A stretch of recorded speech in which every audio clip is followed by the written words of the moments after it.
Hello students, good morning. It's 29 May 2020 today, and we are going to study the rest of the part of Journey to the End of the Earth. And before teaching you, I would like to show you some difficult words and their meaning. You must go through words and meaning first. After that, you must go through question and answer questions. Then you should understand the chapter so that you can understand the right answer of the right question, or it can be easy to you to understand the chapter as well as the summary of the chapter. Now we'll study rest of the part. Look dear students, कल के part में हमने पढ़ा था कि Antarctica पे कैसी कैसी एक्टिविटीज़ होती हैं, कैसे कैसे हिमालयाज़ वगैरह बने, डायरेक्ट पैसेज कैसे बने और सरकमपोलर करंट कैसे निकल के जाते हैं। अर्थ की जो जोलॉजिकल मूवमेंट थी उसके बारे में हमने कल पढ़ा, अंटार्कटिका के बारे में हमने कल पढ़ा। अब हम पढ़ते हैं वहाँ पे ह्यूमन की एक्टिविटी, ह्यूमन का कैसे जाना होता है, क्या वो सारी चीज़ें होती हैं वहाँ पे। देखिए यहाँ कल हमने बॉटम ऑफ द वर्ल्ड तक पढ़ लिया था, उसके बाद पढ़ते हैं for a sun worshipping South Indian like myself, यानी कि मेरे जैसा इंसान जो साउथ में पैदा हुआ हो और जो सूर्य की पूजा करने वाला इंसान हो। 2 weeks in a place where 90% of the Earth's total ice volumes are stored is a chilling prospect. उस इंसान के लिए कहता है 2 हफ्ते एक ऐसी जगह पर रहना जिस जगह पर ये माना जाता है कि पृथ्वी की सारी जितनी भी बर्फ़ है उसका, जितनी भी आइस है उसका 90% जमा है। यानी कि पृथ्वी पर जितनी भी आइस है उसकी 90% आइस अंटार्कटिका पर ही जमा है। ऐसी जगह पर एक ऐसे व्यक्ति का रहना, एक ऐसे जो व्यक्ति साउथ इंडियन का हो और सूर्य की पूजा करने वाला हो, गर्मी में रहने वाला जो इंसान हो, उसके लिए ये एक कपकपा देने वाला प्रोस्पेक्ट है। चिली प्रोस्पेक्ट का मतलब कपकपा देने वाला विचार है। Not just for circulatory and metabolic functions, ये इसलिए प्रोस्पेक्टिव नहीं है, इसलिए चिलिंग प्रोस्पेक्ट नहीं है क्योंकि ये सर्कुलेटरी यानी कि रक्त संचार, ब्लड फ्लो की वजह से या फिर बॉडी फंक्शंस की वजह से, but also for the imaginations. ऐसा इंसान तो इस जगह पर जाने की इमेजिनेशन भी नहीं कर सकता, अगर इमेजिनेशन भी करे तो वो भी कपकपा देने वाला एक विचार है। It's like walking into a giant ping pong ball. अगर वहाँ पे जाएँ तो वहाँ पे जाने का मतलब यह है एक बहुत बड़ी पिंग पोंग कोई बॉल है और उस बॉल में हम घूम रहे हैं। पिंग पोंग बॉल पता है कि वो खेलते हैं, रैकेट से खेलते हैं, गोल गोल सी होती है, वाइट सी। उसके बाद वो कहता है devoid of any human markers, no trees, billboards, buildings. कहता है वहाँ उस जगह पर ना तो कोई ह्यूमन मार्कर है, ना तो कोई ट्रीज़ है, ना कोई बिलबोर्ड है जैसे होर्डिंग नहीं होती है जिसपे एडवर्टीजमेंट वगैरह लगे हुए होते हैं, और ना ही कोई बिल्डिंग वगैरह बनी हुई है। He loses all earthly sense of perspective and time here. अगर आप वहाँ पे जाते हो तो पृथ्वी पे जो बनी हुई चीज़ें हैं वो सारी चीज़ों के बारे में आप वहाँ जाके भूल ही जाते हैं, उनकी आप कल्पना भी नहीं कर सकते क्योंकि है ही नहीं वो। The visual scale ranges from the microscopic to the mighty. जो विजुअल स्केल रेंजेज है यानी कि जो वहाँ पे आप जाके देखते हैं, देखने में, विजुअल मतलब देखने में जो आते हैं, स्केल रेंजेज मतलब चीज़ों को देखना का जो मेजरमेंट होता है वो चीज़ों को देख, वहाँ पे जब आप जाते हैं तो चीज़ें आपको कैसी कैसी दिखाई देती हैं। माइक्रोस्कोपिक टू माइटी यानी कि बहुत छोटी से लेके बहुत बड़ी बड़ी दिखाई देती है। मिजिज एंड माइट्स यानी कि जैसे इंसेक्ट होते हैं, मकड़ी वकड़ी होते हैं, उनकी जैसे दिखाई देती हैं। 2 ब्लू वेल्स, जैसे ब्लू वेल से लेके ब्लू वेल तक, यानी कि छोटी छोटी मकड़ी भी दिखाई देती है और इतने बड़े बड़े प्राणी भी दिखाई देते हैं जैसे ब्लू वेल्स होती हैं। And icebergs as big as countries, और जो आइसबर्ग हैं, आइस के जो टुकड़े हैं वो इतने बड़े वहाँ पे दिखाई देते हैं जैसे मान के चलो एक देश हो। The largest recorded was the size of the Belgium country है, जितनी बड़ी बेल्जियम कंट्री है उतना बड़ा आइस का टुकड़ा वहाँ पे सबसे लास्ट में नापा गया था, सबसे बड़ा टुकड़ा पाया गया बेल्जियम कंट्री के जितना था। Days go on and on in surreal 24 hours austral summer light, यानी कि दिन वहाँ पे चलते ही जाते 24 घंटे वहाँ पे दिन रहते हैं। और जो दक्षिणी ऑस्ट्रेलिया मतलब ऑस्ट्रल समर है, दक्षिणी जो गर्मी है उसकी लाइट जैसे वहाँ पे चलती रहती है। एंड आ यूबिक्विटस, ये कहता है देखिए, एंड थोड़ा ढंग से दिखा दो, एंड आ यूबिक्विटस साइलेंस, और वहाँ पे यूबिक्विटस साइलेंस होता है। यूबिक्विटस साइलेंस का मतलब एवरीवेयर साइलेंस ही होता है। कौन सा साइलेंस? यूबिक्विटस, यूबिक्विटस साइलेंस होता है हमेशा हर जगह। और इंटरप्टेड ओनली बाय, ये जो साइलेंस है ना, ये केवल कब इंटरप्ट होता है? ओनली बाय द ओकेजनल अवेलेंच, जो ओकेजनल अवेलेंच होता है।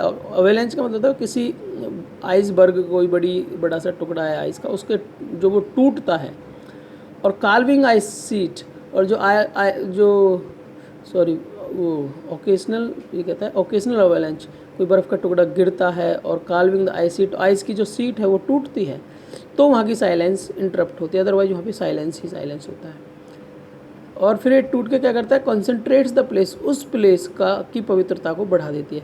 जब आइस टूटती है या फिर आइस गिरती है, तो गिरती हुई आइस बहुत अच्छी लगती है और वो वहाँ की पवित्रता को बढ़ा देती है, इसलिए उस पवित्रता वर्ड यूज़ किया गया है, कॉन्सेक्रेट्स। फिर the it's an immersion that will force you to place yourself in the context of the earth's geological history।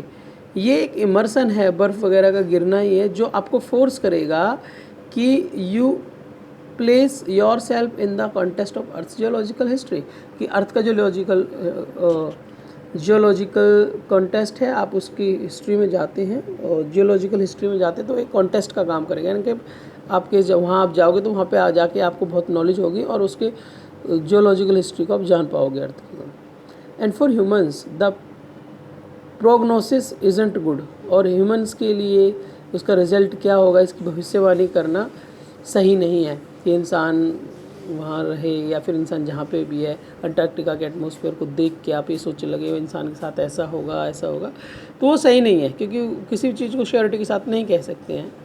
अब ह्यूमन्स इम्पैक्ट, ह्यूमन का क्या इम्पैक्ट होता है, यहाँ सेकंड पार्ट हम पढ़ेंगे। Human civilisations have been around for a paltry 12,000 years, barely a few seconds on the geological clock। कहता है ह्यूमन जो सिविलाइजेशंस हैं, जब से मानवीय सभ्यताएँ आई हैं, लगभग उसको 12,000 साल हुए हैं। और 12,000 साल को आप ये मान के चलो, जियोलॉजिकल क्लॉक को हम देखें तो जियोलॉजिकल क्लॉक में 12,000 साल कुछ सेकंड के बराबर हैं, यानी कि कितनी बड़ी जियोलॉजिकल क्लॉक होगी ये सोचो बच्चों। फिर कहता है in that short amount of time, कहता है इस इतने थोड़े से समय में ही 12,000 साल में जियोलॉजिकल अगर क्लॉक देखें कुछ ही सेकंडों में हमने we manage to create quite ruckus, हमने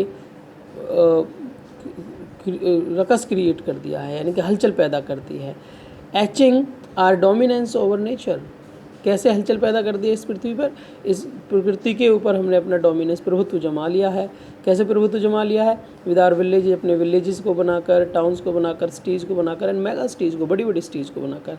the rapid increase of human population has left us battling with other species for limited resources and the unmitigated burning of fossil fuels has now created a blanket of carbon dioxide around the world, which is slowly but surely increasing the average global temperature। ये कहते हैं जितनी इतनी speed से rapid increase of human population, इतनी speed से जो human population बढ़ रही है, इसने क्या कर दिया है? हैज़ लेफ्ट अस बैटलिंग, इसने हमको छोड़ दिया है युद्ध करने के लिए विद अदर स्पेसिस, जो दूसरे प्राणी हैं उनके साथ में, for limited resources, limited resources के साथ में। जो दूसरे प्राणी हैं उनके पास लिमिटेड रिसोर्सेज हैं और हम लोगों को उनके साथ में युद्ध करने के लिए छोड़ दिया है। किसने छोड़ दिया है? ये बढ़ती हुई जनसंख्या ने। फिर वो कहता है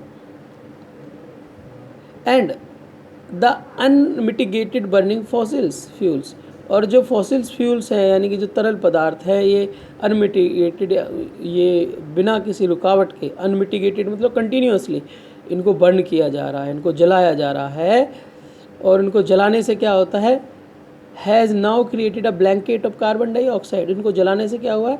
कार्बन डाइऑक्साइड का एक ब्लैंकेट तैयार हो गया है अराउंड द वर्ल्ड, इस पूरे संसार के चारों तरफ, which is slowly but surely increasing the average global temperature. जो कहता है धीरे धीरे लेकिन वास्तविक तरीके से मैं आपको बता दूं, ये जो ब्लैंकेट बढ़ रहा है कार्बन डाइऑक्साइड का हमारे वर्ल्ड के चारों तरफ, ये ग्लोबल टेम्परेचर को बढ़ा रहा है, एवरेज ग्लोबल टेम्परेचर को बढ़ा रहा है, यानी कि गर्मी बढ़ती जाएगी, गर्मी बढ़ेगी तो फिर आप देखिए आगे क्या कहता है। Climate change is one of the most hotly contested environmental debates of our time. कहता है जो अभी हम अगर बात करें क्लाइमेट चेंज की, क्लाइमेट चेंज एक बहुत ही ज़्यादा गर्म मुद्दा ऐसा बन चुका है, कॉन्टेस्ट का, बहस का मुद्दा बन चुका है इन्वायरमेंट के बारे में। इन्वायरमेंटल बहस अगर हम कहें तो क्लाइमेट चेंज एक बहुत बड़ा मुद्दा है। फिर वो कहते हैं कैसे है, हम क्या सोचते हैं भाई टेम्परेचर बढ़ रहा है, क्लाइमेट में चेंज आ रहा है, तो उसके ऊपर डिस्कस करते हैं, डिबेट करते हैं। डिबेट में इस तरीके के डाउट्स होते हैं, क्वेश्चंस होते हैं, जैसे कि will the West Antarctic ice sheet melt entirely, क्या जो वेस्ट अंटार्कटिक आइस शीट है क्या वो पूरी तरह से, इंटायरली मतलब कम्प्लीटली मेल्ट हो जाएगी, पिघल जाएगी। फिर एक और ऐसे क्वेश्चन आता है, will the Gulf Stream ocean current be disturb, क्या जो गल्फ स्ट्रीम है, ओशियन करंट जो हवाएं हैं ओशियन, वो डिस्टर्ब हो जाएंगी। Will it be the end of the world as we know it, क्या वर्ल्ड का एंड हो जाएगा जैसा कि हम जानते हैं। मे बी हो सकता है, मे बी नॉट, हो सकता है कि ना हो। तो इस तरीके के क्वेश्चंस आते हैं, इस तरीके की डिबेट रेज होती है इन्वायरमेंट चेंज होने, क्लाइमेट चेंज होने के लिए। और वो क्लाइमेट चेंज किसकी वजह से हो रहा है कि एवरेज ग्लोबल जो टेम्परेचर है वो इंक्रीज होता जा रहा है। इधर वे Antarctica is a crucial element in this debate, चाहे कोई भी बात हो, लेकिन अंटार्कटिका एक क्रूशियल एलिमेंट है, बहुत इंपॉर्टेंट पार्ट है इस डिबेट के बारे में। Not just because it's the only place in the world, इसलिए नहीं क्योंकि वर्ल्ड का एक अकेली ऐसी जगह है which has never sustained a human population, जिसमें ह्यूमन पॉपुलेशन कभी थी ही नहीं, and therefore remains relatively pristine, इसलिए यहाँ पे बहुत साफ़ सफाई है in this respect. But more importantly, लेकिन इससे ज़्यादा इम्पोर्टेंट ये है, because it holds in its ice cores 500,000 years old carbon record trapped in its layers of ice, बल्कि ये इस वजह से है क्योंकि जो इसकी आइस कोर्स है, जो वहाँ पे अंटार्कटिका पे आइस है, उसमें जो कोर्स है, उसके अंदर का जो पार्ट है, उसमें 500,000 ईयर्स ओल्ड, यानी कि 500,000 ईयर्स ओल्ड, सोचो कितने 500,000 ईयर्स हो गए, कितने लाख साल हो गए, इतने साल की पुरानी कार्बन डाइऑक्साइड है। बच्चों ये इससे हमें प्रूव होता है कि जो अर्थ है ना कई लाख साल पहले बनी है, और कई लाख साल में ना कितनी ह्यूमन सिविलाइजेशंस चेंज हो चुकी होंगी। हम आज ही हमारी जो ह्यूमन सिविलाइजेशन 2-3-4 हज़ार साल की या 10,000 साल की, 12,000 साल की, हम कहते हैं कि हम सारी चीज़ों को रिसर्च कर लेते हैं, हम कहते हैं भाई सारी चीज़ें वहाँ हैं, ये वहाँ हैं। तो आई डोंट थिंक कि ह्यूमन बींग को ऐसा कहना चाहिए, सारी इमेजिनेशंस हैं। अब आगे मैं आपको बताना चाहूँगा, वो कहता है if we want to study and examine the earth's past present and future, अगर हम पढ़ना चाहते हैं और अर्थ के पास्ट को, प्रेजेंट को और फ्यूचर को एग्जामाइन करना चाहते हैं, तो Antarctica is the place to go. Antarctica एक ऐसी जगह है जहाँ पे जाके हमें इन चीज़ों को सर्च करना चाहिए। तो अर्थ के बारे में अगर जानना है तो वहाँ जाना चाहिए। बाकी सारी चीज़ें इमेजिनरी हैं, काल्पनिक हैं, जो लोग बनाते हैं ना वो सारी काल्पनिक बातें हैं। प्रैक्टिकल चीज़ें तो ये है, अर्थ कैसे बनी, क्या बना, क्या चीज़ थी, वहाँ पे जाके पता चलेगा। गुड बाय स्टूडेंट्स, आज के लिए इतना ही काफ़ी है, बाकी कल देखते हैं।